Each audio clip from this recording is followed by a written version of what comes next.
what we'd like to do now is just hear from each individual in each group. It might be that you've decided to have the same propositions for more than one member of your group, but it'd be nice just to get the full richness of your thoughts. And it could just be a statement, or it might be a statement with a little bit of explanation, but literally just 30 seconds or a minute each. And rather than do it by group, maybe I'll just do it by the order of people that are on my screen. And so you can state which group you're in, that might help us. And then your provocative proposition. So if everyone is happy with that, Heather, I'll start with you, and then I'll come to Henry and Valentina after that. You are now unmuted, Heather. All right. Well, we had a sort of an umbrella proposition, and then we've got 4 things underneath it. So our umbrella proposition was around campaigning, but how can we do that in a practical way? So my one was around GP practices and how important I think that they are, particularly around the sort of community engagement. And this, we're beginning to see a movement towards the social prescribing and more awareness of the social aspects. But I think to bring in this mental health and this sort of the kindness aspects would be really good, so that GPs are promoting things like meditation and the kindness, the impact on your health. And could you summarize that in one sentence? In one sentence, yeah, GPs to promote kindness. That's pretty powerful. And does that sum it up enough? Shall we move on to the next person? Thank you, Heather. Great. GPs promote kindness. Nice. Henry and Valentina, you're up, and then I'll come to Sharon. Yes, you're now unmuted. Lovely, thank you. So yeah, we made sure we had a point each from that. As Heather said, we kind of had the umbrella of just a general campaign that we would do in different areas. So when we're talking about the GPs, we kind of said in order to get them engaged, they really needed research to make sure that they felt they were doing it for the right reasons. And also we're talking about engaging different groups. So one thing we thought was really good and would be a good proposal would to be have funded research into showing how kindness really does benefit us all. So kind of research for kindness, which then gives an evidence base for why we would be more kind, which then also makes it easier to campaign and say to people, look, here's the evidence, how it makes communities happier, how it makes individuals happier, how it makes economies thrive. Even just current examples you might show from New Zealand and how, her leadership as the president of New Zealand, Prime Minister, whatever her role is, she's kind of being shown as the lead of how to be kind as a Prime Minister. And she's said, I'm putting the people before the economy, and actually her economy is doing great in the coronavirus. She said, we're going to do the lockdown, but we're going to support our economy and support each other as a community. And so kind of that research base will help support future campaigns to say, if you are a capitalist economy, it can still be beneficial for you to be kind. So research was our other point. And then media. So the media, we kind of said we want the media to be speaking up for kindness, which linked to the government being authentic. So if we say the government is has an authentic person who is honest and says, let's say again, if we link it to the current proposals of the crisis and say, we didn't lock down appropriately, or we did this inappropriately, and we're really sorry about that, then the media hasn't really got a choice but to be kind. Because if the media says to you, you're wrong and you did this wrong and you did this wrong, if the people who have representing us actually stand forward and say, hello, I'm this person and I did this wrong, and I accept that and I would like to do better, so they're almost taking ownership, authenticity, transparency, and honesty that just says, this is who I am human, I'm trying my best. And we see them as being normal humans, then the media has no choice to be kind to them and just say, we accept your humanity, we accept that you have taken responsibility for your actions, and good. Nice. So kind of we have the two is research and the media responding to authentic government. Nice, yeah. And I heard quite a few nice strap lines out of there, like people before economy, speaking up for kindness, and I'm Joe Bloggs and I did it wrong. That's Yeah. yeah. And I think research was mentioned elsewhere as well. And also I heard a wonderful bit of evidence from Annabelle and her group that she knows and sees in a workplace kindness actually increasing productivity. So and the Mental Health Foundation exists to research it and publish papers on kindness, which are on their website. Yeah. So that it's there and we can do and find more of it. But also at a more local level as well. However published it is, we can access that knowledge. It's here.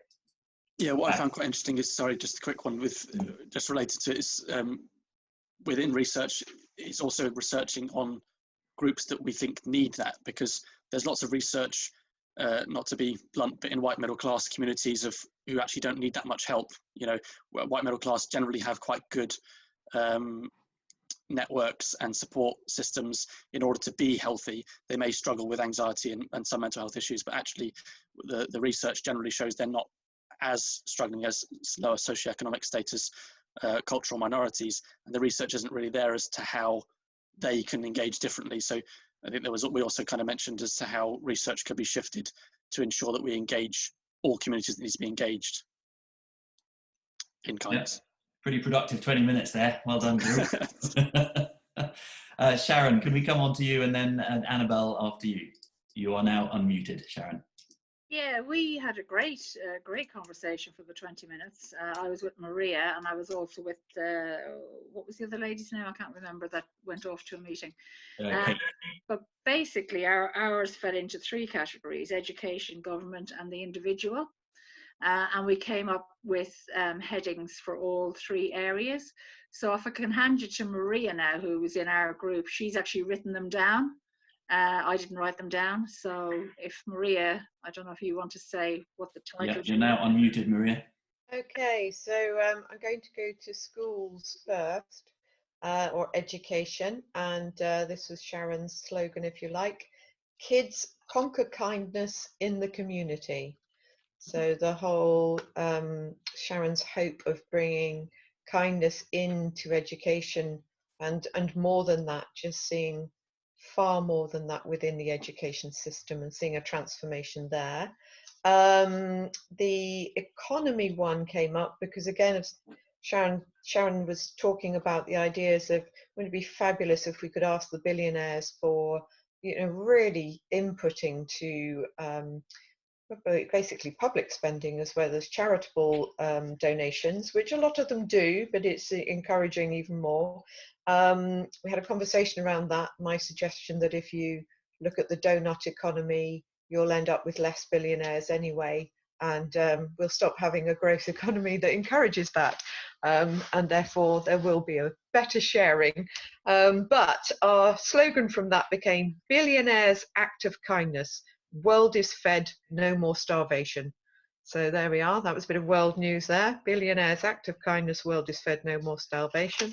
And then the last one that was the individual and me, links to Henry and his scientific discoveries. So I put it down as the scientists discover, and I described to Adam, I love visuals and I love art. So it put a thought in my head that every small act of kindness, I've been thinking yesterday how that has an overall impact. You've only got to have one person act out of kindness and, you know, it's wonderful spreading of it, but it suddenly was like bubbles floating. Like children adore bubbles, don't they? And they're so light and they take off, but when you blow them out, if you, you know, just this whole amount of bubbles go out, but when they land on a surface, they stick for a moment just before they pop and they leave a mark. So it's as if, I was saying to Sharon, you take that kindness idea into schools, somehow it will leave a mark, and what a marvelous mark to leave. But out of it came my little slogan, scientists discover each small act of kindness changes the world. And their findings were 20 billion acts of kindness carried out worldwide. And almost like that amazement by the scientists of something we all know is happening, but we've got evidence for it now. So it is funny, isn't it, how we are an evidence-driven society. Like even the Mental Health Association have to produce papers to evidence that kindness does actually work, when we see it all the time in communities, because it just makes me chuckle. But yeah, so those were our 3. Wonderful. Well, that all makes me chuckle. Thank you for that, Maria. Have I got time for one little quote? I gave a quote to Sharon because she also talked about the way teachers work, and we are all teachers. And I used to have to work with people who were unemployed and going back into employment. And I worked in all levels of society. I ended up with people in my group who were drunk, people in my group who were used to being in a classroom, hating it, and sticking to their phone now because I'm an adult and I'm not going to look at you. And I was teaching them a workshop called Who Am I? So, you know, I did eventually break it down, but I used to put a quote up first, often in a slightly shaky hand. And it's by George Bernard Shaw, of all people, but it says, "I'm not a teacher, only a fellow traveller of whom you asked the way. I pointed ahead of myself as well as you." And that even takes out the facilitator. As you teach, you're their fellow traveller. You take the path with them because you're walking side by side. All of that, every engagement about lessons, everything we've done today, we've taken a journey together. And I like that idea. Yeah, I'm not a teacher, I'm not even a facilitator, I'm just a fellow traveller. I pointed the way, but it was for me as well as you.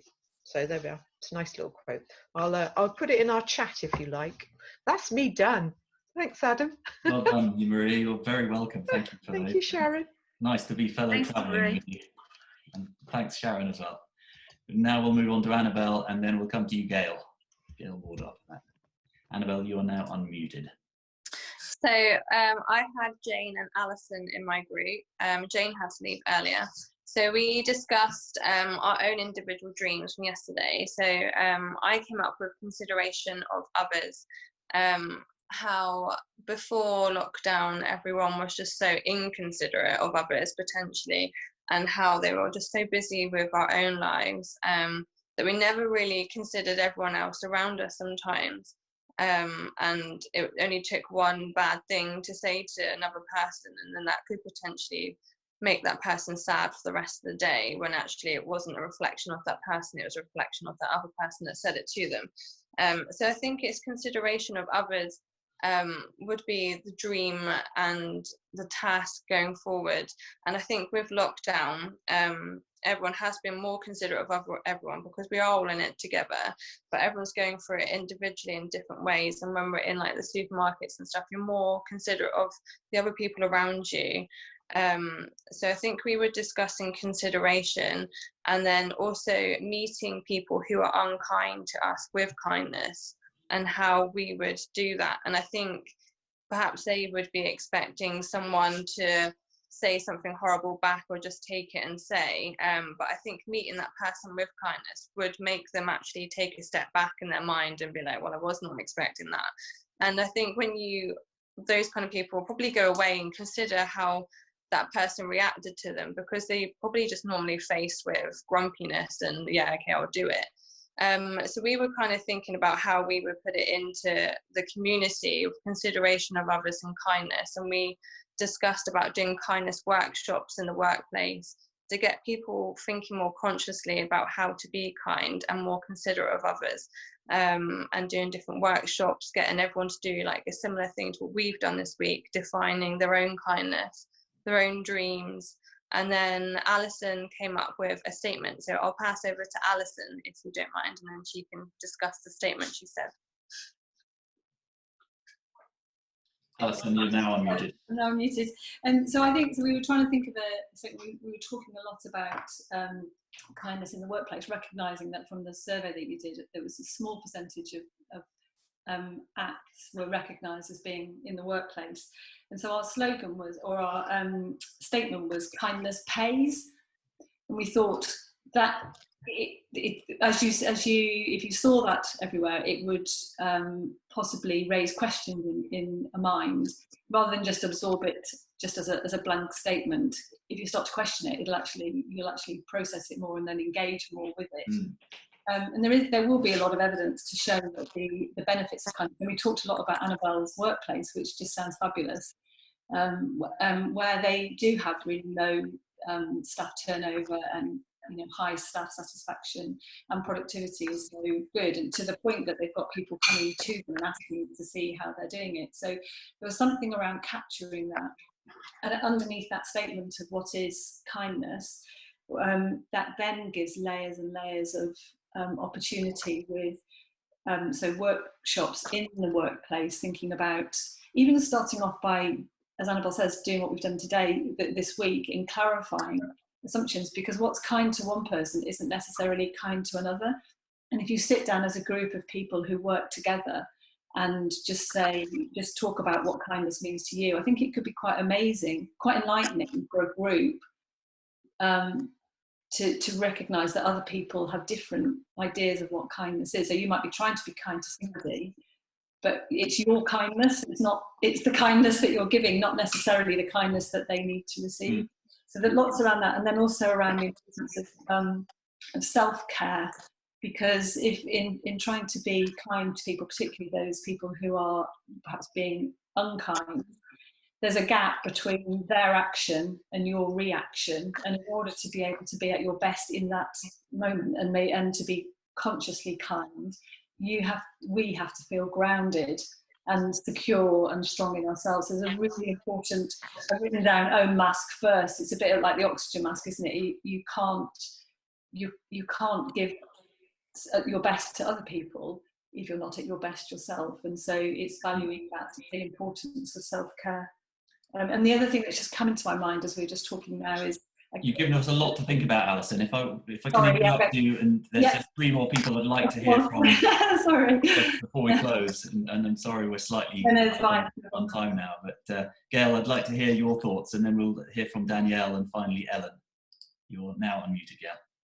Yes, I was with Danielle and Emma had to leave, and Emma brought up a point about the kindness to self, and I really felt that we need to pause. So I felt like meditation, taking a breath, being present was really important. And my kind of thing this week has been having kindness advocates. Somewhere I would like to see advocates in the workplace. We spoke quite a lot about business. Danielle can talk about that afterwards. But for me, I would like to see this course ran in education for pastoral support agents, and for them to be advocates of kindness. And I'm really keen to discuss sport, because I noticed that we're not really looking at sport, and the percentages in sport, there's a lot more room for sport to really promote kindness, especially big footballers. You know, I think banners at football stadiums when we come back. I really think that kindness needs to be spread all around stadium. So that's my kind of take on that. And pause for kindness. I think that's what I'm going to say. Lovely. Thank you, Gail. And Danielle, let's hear, I'll unmute you. You're now unmuted, and then we'll hear from Ellen finally. Oh yeah, I'm Danielle. I work with Make Me a Plan. So we work with businesses throughout Cornwall mainly. We work with businesses to help them with if they've got an ethos where they want to promote kindness and well-being within their workplace. We work with them to help them kind of build that in their workplace. So they've got they might have duvet days, or they might want to give their staff kind of bonuses for not having sick days. They're kind of trying to encourage well-being in their workplace so that their staff are more productive. They work kind of when they want to, rather than being set till sort of 9 till 5. So I guess my proposition would be for employers to value workplace well-being. And I just want to kind of give you some sort of thought. So imagine if every workplace had duvet days, or days where staff could choose when they worked, when they feel most productive and therefore happier. Imagine how much more how much more productive employers would feel if they could choose the hours they worked. So they had their set hours, and they could choose whether they worked morning, evening, as long as they got their hours done in a week. And imagine how much kindness could be spread if everyone did not feel stressed at work, but the workplace was the work was a place of wellness. Yeah, that's kind of what I wanted to say. Thank you very much. And finally, Ellen, you'll be basically rounding off this session in the next couple of minutes, so thanks for that, and sorry to leave you till last. You are now unmuted. Oh no, you're not. I can't unmute you from here for some reason. You might need to do it yourself.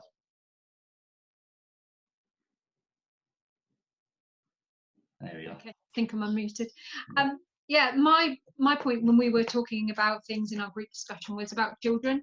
I believe that children can have a massive impact, and one of the things I said that you picked up on, it kind of has formed my thinking, was the innocent power of children.